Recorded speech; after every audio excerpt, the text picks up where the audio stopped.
Hello everyone. Welcome back to my channel. This is Suho and sorry for being away for a while. But today I have another video for you and I will share my guide on how to progress as a free-to-play in Capybara Go. Now I see a lot of new players in their first week or even the first few days watch my other 6 tip video and ask whether they should save up the resource. Now during your first week, your main focus is to clear this 7 days Carnival event. This event lasts for 14 days, and completing this event will give you an S tier armor with revival skill. This will be a key equipment that can help you clear the mid-level content, so be sure to complete this event and grab yourself with the free S tier equipment, okay? Now, 2 hardest tasks for this event is on day 7, which asks you to clear chapter 20 and reach 2 million combat power. Now, good thing is that they give you plenty of time for the event, but in order to complete these tasks, you must use up all your resource to power up your character. Now, if you're looking for more guides on how to complete this event, together with this video, I will upload another video of me completing this event in just 8 days. So if you're stuck on certain day, be sure to check out my other video on some tips, okay? Now, during the early stage, I must emphasize that Tower Challenge will be your main source to power up. This is simply because it rewards you with all the resources that you need to power up. It gives you gold to level up your talents, enhancement stone to enhance your equipment. This blueprint, which reward for clearing floor 10, is used to break through your equipment limit, and also together with it, some keys to draw more equipment. Now the reason for Tower Challenge to be your main source of powering up is because you can keep on clearing more and more tower floor to get more resource until you hit an obstacle. Once you reach an obstacle, you go back, level up and try again. Now each try will cost you 1 ticket, but clearing floor 10 will give you 10 extra tickets. So technically, if you're strong enough, you can clear 20, 30, even 40, 50 floor at once. Now the way this game is designed is similar to many games whereby they put a level or a chapter there that is extra difficult to stop you from progressing and make you spend some time grinding, try to power up before you can proceed. So the faster that you can clear this obstacle level, the faster you will power up. Now I put here some of the common obstacle flaw that you might face. This only applies to the mid to a later on in the game. During the early stage, just leveling up and enhancing your equipment should be enough to carry you through most of the floor, okay? So a few things to take note for these few obstacle flaw is that for the archer guy, using the revival skill won't help. He will just keep shooting you as you revive and you will die instantly. So don't try to revive in this stage. Instead, try to stack up the attack and just clear them out as soon as possible. Another one is this fire mage lady. Now, there seems to be a bug with this battle. If you skip and both you and the fire mage die, the game will consider that you have failed. So, if you face this issue, it's best that you play the battle manually instead of skipping it, okay? So be sure to focus on Tower Challenge to power up quickly, okay? Now tips number 3, use your travel. Now, it's okay to do time 5 or time 10 travel at the lower chapter and get more gold to power up your character rather than keep trying to push for higher chapter. Now this way, using travel is actually more stamina and resource efficient than trying to push to higher level every time. Because as you do the travel, the game actually come with many events for you to drag up even more stamina to continue grinding. Now if you have noticed, you will see 2 types of event for this, the top banner event and the side banner event. This is actually just my way of calling them because the name of the event will actually keep on changing, so I just call them for easier reference, okay? So the top banner event will last for 14 days and you get points for this event from the jackpot encounter while you are travel or doing the story. The point is of course multiplied by your travel multiplier. You can click on the banners to view the rewards, but basically they give you gold, some chests, and even more stamina for you to use. So you might notice now, more stamina equal to more golds, equal to more power. So the next one you have is the side banner, which usually will last for 2 days. There's two types of this. One of them is the Lucky Star event, where you get a token from the jackpot encounter while you're doing the story or travel. And afterward, you use this token to spin for reward. This event is actually more luck based than the other event, where whether you get more or less reward is depending on how lucky you are with the spinning. Okay, the second type of the banner is the major fortune event. I give it this name because there's many different icons that you will see, but they all the same. You get the points for encountering the treasure event in story or travel. Now, reaching a certain point will give you a reward, and there's also a leaderboard that gives you more stamina. So you can see, by doing travel, you are guaranteed to clear 60 days, which gives you more chance of getting all these points for the event, which reward you with more stamina to use. This is the big advantage you have by using travel over just doing the story. Story, if you're stuck with the progress, usually can last for 20 to 40 days. Right? Some story, even the shorter, only last 5 days. So you are losing out on a lot of benefit from using the travel. Okay? Now tips number 4, how to spend your resource. Now common questions for most free-to-play player is, how do I spend my gem?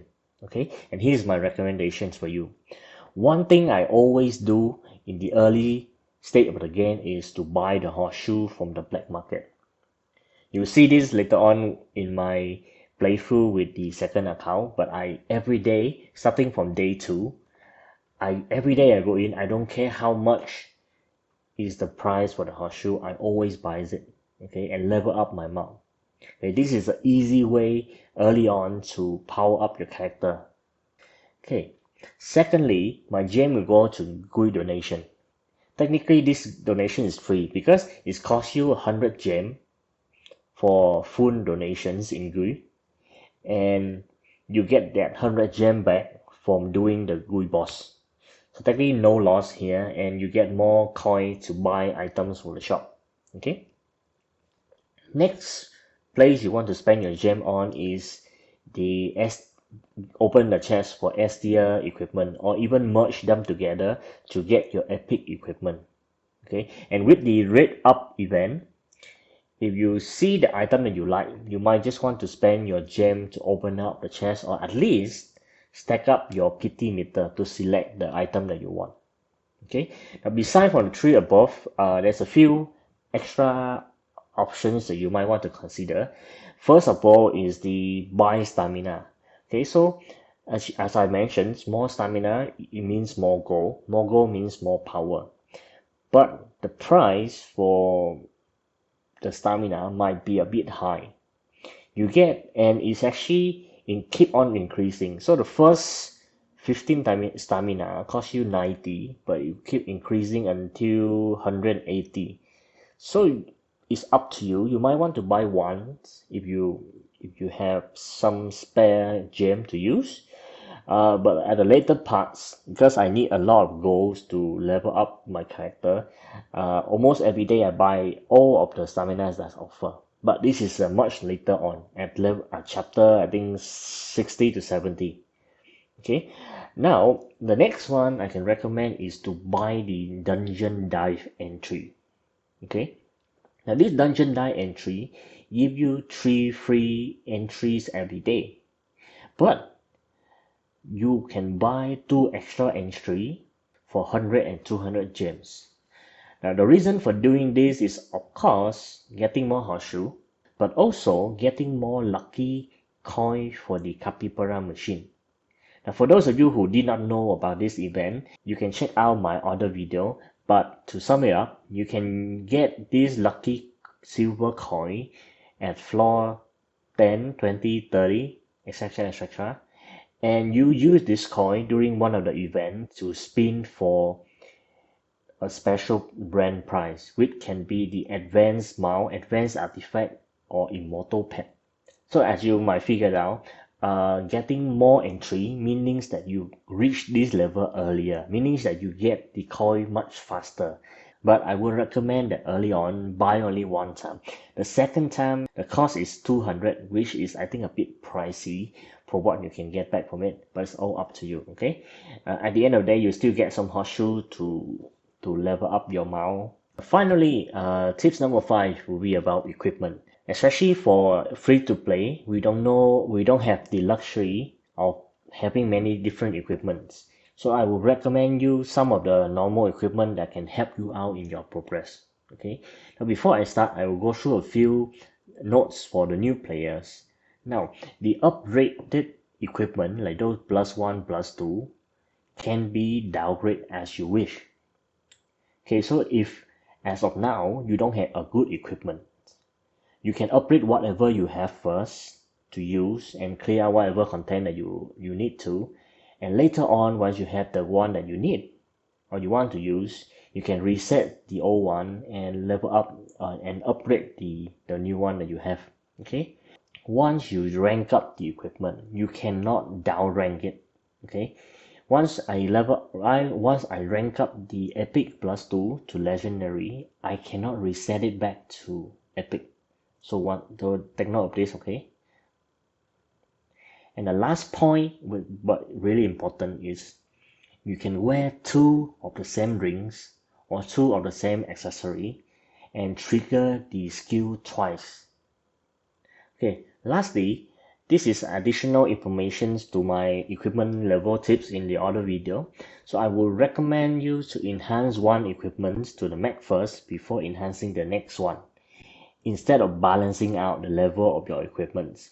So one thing you might not notice is this: the ring gives you bonus attack, whereby the accessory gives you bonus HP. So if you want to go for more HP build, you want to level up your armor first, followed by your accessory, followed by your weapon, and then followed by your rings. If you want a more attack build, you want to level up your weapon first, followed by the rings, followed by the accessory, followed by the armor and accessory. Okay, so this way you have a more flexible build based on what kind of obstacle that you're facing. Okay, now about my recommendations.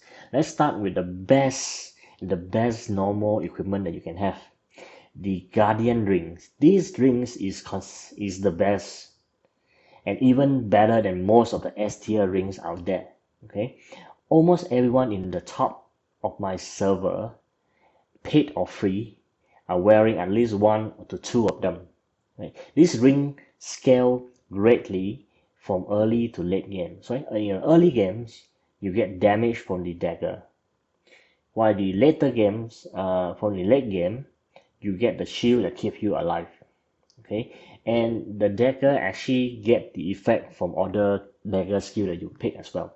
So the dagger from the ring can deal poison, can trigger lightning, can heal you, etc., etc. Okay, now the other 2 rings offer is okay, and they definitely lose out to the S tier equipments. Now next, for the accessory, most of the S tier accessory are pretty good. So if you can get them, so you can try to use them. But if not, you can use this IC bubble. Okay, this IC bubble offer you a IC spy attack, which is an additional damage and also the chance to freeze. Now, if you play a lot of games, you know that one trigger of a crowd control skill is sometimes the key for you to win and you lose. Now, I used to actually pair this with the horn, Frostwind horn, but I slowly realized that I almost never got the bonus from this horn that deal that give you 30% extra damage to frozen or stunned enemy. Okay, stun, you don't have anything to stun except for one of the skill. So let's say you have 10 round, right, and your icy bubble trigger 3 times. Now in these 3 times, only one time you can freeze the enemy, which means that in 10 rounds, your frost wind horn will only come in effect for 1 round. Okay, whereby if you wear 2 icy bubble, you can trigger more ice spike. Doesn't matter if it freeze, at least you get the extra damage onto the enemy, right?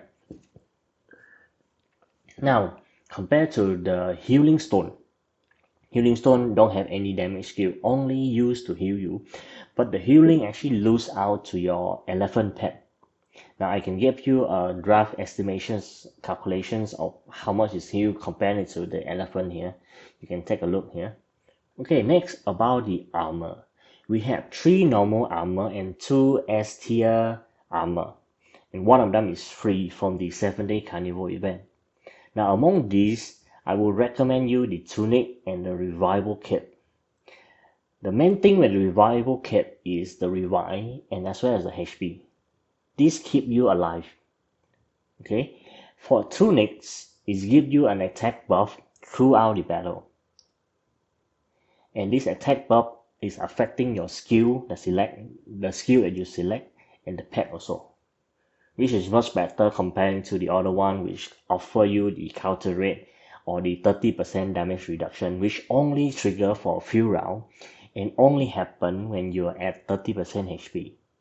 You don't know how many times where my enemy just one-shot me for more than 50 to 60%. So technically, this armor doesn't trigger at all, okay? So even now, I'm still using tunic or revival cape. Tunic melee if I want to clear out the enemy fast. Revival cape if I want to drag out the battle and try to survive rather than just whack the enemy.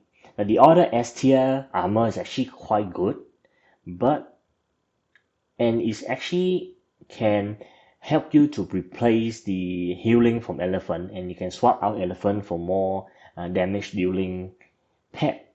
But the thing is, I think it will be more useful once you rank it up to legendary, which can be a bit tricky for free-to-play player because we don't draw that many duplicate. Okay, lastly, I will talk about the weapon. Now, there's tons of weapon in this game. Most of the S tier weapon actually offer a much better benefit than the normal one. So if you manage to get one of them, I think just go ahead and use them. So early on, now beside from the nomad sword, other normal weapon is actually quite usable. Okay, most of them is okay to use. Personally, I will recommend the frostbite spear for the extra ice spear, the dagger for the crit damage bonus, the nomad bow for the crit as well as its long-term usage. Later on we'll talk about it. And the nomad staff will give you the extra rage. Now for long-term usage, that let's say you go to legendary or even higher than that, the dagger, the warrior sword, and the nomad bow stand out for their mystic buff. Okay, so dagger at mythic rank can give you up to 100% bonus crit damage. Now this goes really well with those who go for a crit build. Now warrior sword give you bonus attack on combo, which will trigger quite often in the late game. Okay, now lastly the nomad bow, which give you 10% attack buff on crit and is stackable, which means that you can rack up 20, 30 or 100% of your attack if you keep on crit from your weapon attack. Okay, so those are my tips to help you with your progress as a free-to-play player. I hope that this will help you greatly in your adventures in Capybara GO. I have another video on more tips to power up your character. Once you are more familiar with the game, feel free to check it out. And if you have some tips in your own, feel free to with me in the comment below, or if you have any questions, feel free to ask me. And that's it for today. Thank you for watching. If you like, please leave a like and subscribe, and I'll see you next time. Bye bye.